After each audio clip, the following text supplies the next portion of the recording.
सुनाने जा रही हूँ। अगर आपको ये कहानी पसंद आए तो कमेंट बॉक्स में संकटा माता की जय अवश्य लिखिए। साथ ही अगर आपने अभी तक मेरे चैनल को सब्सक्राइब नहीं किया तो सब्सक्राइब कर लीजिए और बेल आइकन पर क्लिक जरूर कीजिए, जिससे हमारे वीडियो के नोटिफिकेशन आपको मिलते हैं। एक समय की बात है, किसी गांव में एक मालिन रहती थी। उस मालिन के पति की मृत्यु हो चुकी थी। उसके परिवार में उसकी एक बूढ़ी सास और उसका 4 साल का बेटा था। मालिन की सास बहुत कठोर हृदय वाली महिला थी। वह उसे बहुत दुख देती थी, सारा काम करवाती और उसे बहुत बुरा भला कहती थी। उसे खाना भी नहीं देती थी। एक दिन तो मालिन की सास ने किसी बात को लेकर उसे बहुत डांटा और मालिन के बेटे और मालिन को अपने घर से निकाल दिया। मालिन ने अपनी सास से बहुत कहा, माँ जी, मैं इसको लेकर कहाँ जाऊंगी? मेरा कौन है? मैं अपने बेटे का ख्याल कैसे रखूंगी? इसे क्या खिलाऊंगी? मैं कहाँ जाऊं? माँ जी, मुझे क्षमा कर दीजिए, अब मुझसे कोई गलती नहीं होगी। लेकिन मालिन की सास को उस पर दया नहीं आई और उसने अपने पोते और बहू को घर से निकाल दिया। मालिन अपने बेटे को लेकर घर से निकल गई। मालिन और उसका बेटा रोते रोते एक घने जंगल में पहुंच गए। वहां वो दोनों एक बड़े से पेड़ के नीचे बैठ गए। तब उन्होंने देखा, वहीं कुछ ही दूरी पर संकटा माता का मंदिर था, जहां बहुत से लोग दर्शन के लिए आते थे। दर्शन करते और संकटा माता जी को प्रसाद चढ़ाते और वो इन माँ बेटे को देखते तो कुछ प्रसाद इन माँ बेटे को भी दे जाते। ऐसे ही उन माँ बेटे का गुजारा चलता रहा। मालिन संकटा माता की पूजा करने लगी। वह रोज संकटा माता की पूजा करती, माता से कहती, हे माँ, मुझसे क्या भूल हो गई? मेरे कष्ट दूर करो। ऐसे ही वह दोनों माँ और बेटे संकटा माता की पूजा अर्चना करने लगे। समय बीतता गया। माँ और बेटे पूजा अर्चना करते रहे। एक दिन मालिन ने सोचा, क्यों ना हम जंगल से फूल लाकर संकटा माता के मंदिर के बाहर माला बनाकर बेचने लगे और पूजा की सामग्री और प्रसाद भी बेचने लगे। इससे हमारी कुछ आमदनी ही हो जाएगी। अगले ही दिन से मालिन और उसका बेटा जंगल में जाकर फूल तोड़कर लाने लगे और मंदिर के बाहर उन फूलों की माला बना के बेचने लगे। धीरे धीरे संकटा माता की कृपा से उनकी कमाई अच्छी होने लगी। मंदिर के पास ही उन्होंने अपने लिए एक घर बनवा लिया और धीरे धीरे एक दुकान भी बना ली। संकटा माता के मंदिर में एक राजा की कन्या रोजाना अपनी भाभी के साथ पूजा करने के लिए आती थी। जब राजा की पुत्री ने मालिन के बेटे को देखा तो वह उस पर मोहित हो गई और उस राजकुमारी ने अपनी भाभी से कहा, भाभी, मैं इसी लड़के से विवाह करूंगी।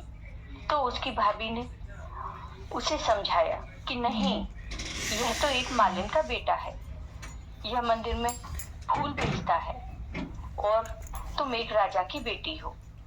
अगर तुम ऐसा करोगी तो तुम्हारे पिता की बहुत बदनामी होगी और तुम्हारे पिता ऐसा नहीं करेंगे।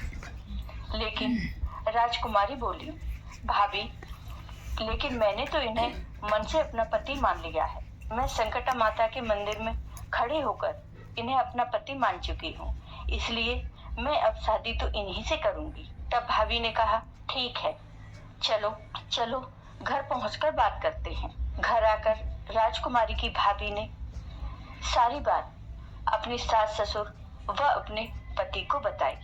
तब राजा अपनी बेटी का विवाह करने के लिए तैयार हो जाते हैं और राजा ने धूमधाम से अपनी बेटी का विवाह मालिन के बेटे से कर दिया। जब राजकुमारी अपने ससुराल आई तो मालिन सबसे पहले अपने बेटे और बहू को लेकर संकटा माता के मंदिर में गई और वहां अपनी नई बहू से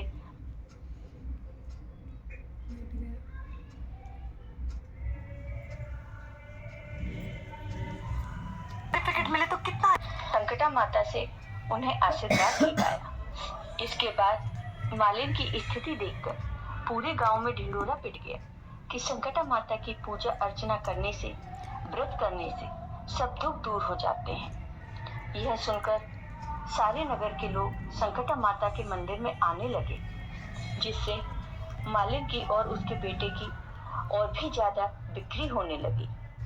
अब उनके पास बहुत सा पैसा आने लगा। इधर मालिन की सास के बुरे दिन आ गए। मालिन की सास पे कुछ नहीं बचा था।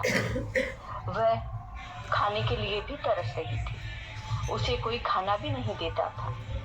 मालिन की सास इधर उधर भटकती रही। एक दिन वह भटकते भटकते संकटा माता के मंदिर में जा पहुंची और उसने मालिन के लड़के से कहा, बेटा, मुझे कुछ खाने को दे दो और कोई काम हो तो मुझे काम पर रख लो, मैं तुम्हारा सारा काम कर दूंगी। लड़के को उसकी हालत देखकर उस पर दया आ गई और उस बूढ़ी औरत को लड़के ने काम पर रख लिया। लेकिन लड़का अपनी बूढ़ी दादी को पहचान नहीं पाया। मालिन की सास वहीं काम करने लगी। जब मालिन आई तो उसने वहां अपनी सास को देखकर कहा, सासू माँ, आप यहाँ कैसे और आप यहाँ काम क्यों कर रही हो? तब उसकी सास ने कहा, बहू, मैं इन सेठ जी के यहाँ काम करती हूँ, इन्होंने मुझे काम पर रख लिया है। तब बहू ने कहा, माँ जी, ये सेठ जी आपका पोता है, ये आप ही की दुकान है और ये आप ही का घर है। अब आपको काम करने की कोई जरूरत नहीं है, आप यहाँ आराम से रहिए। तब मालिन की सास ने कहा, लेकिन बहू, तुम्हारे पास इतना सारा पैसा कैसे आ गया? तब मालिन ने कहा, माँ जी, जब आपने मुझे घर से निकाल दिया तो हम रोते रोते यहाँ आकर बैठे तो हमने संकटा माता का मंदिर देखा और हमने संकटा माता का व्रत और पूजा अर्चना शुरू कर दिया। फिर संकटा माता की कृपा से हम यहाँ फूलों की माला बेचने लगे। धीरे धीरे माँ की कृपा से हमारी दशा सुधरने लगी और हमने घर और ये दुकान बनवा ली और आपके पोते की शादी एक राजकुमारी से हो गई। अब हमारे पास माता संकटा की कृपा से किसी प्रकार की कोई कमी नहीं है। तब उसकी सास ने कहा, बहू, मुझे क्षमा कर दो, मेरी करने का फल मुझे मिल गया है। मैंने तुम्हें घर से निकाल दिया, इसका दंड मुझे मिल गया है। तब बहू कहती है, कोई बात नहीं माँ जी, अब आप अपने पोते और बहू के साथ यहाँ सुखपूर्वक रहो और अपने पोते और पोते की बहू का सुख देखो। और मालिन ने अपनी बूढ़ी सास को अपने घर रख लिया। अब मालिन का परिवार संकटा माता की कृपा से सुखपूर्वक रहने लगा। तो हे संकटा माता, जैसे आपने मालिन और मालिन के बेटे पर अपनी कृपा की, वैसे ही अपने सभी भक्तों पर अपनी कृपा सदा बनाए रखना। जय हो संकटा माता।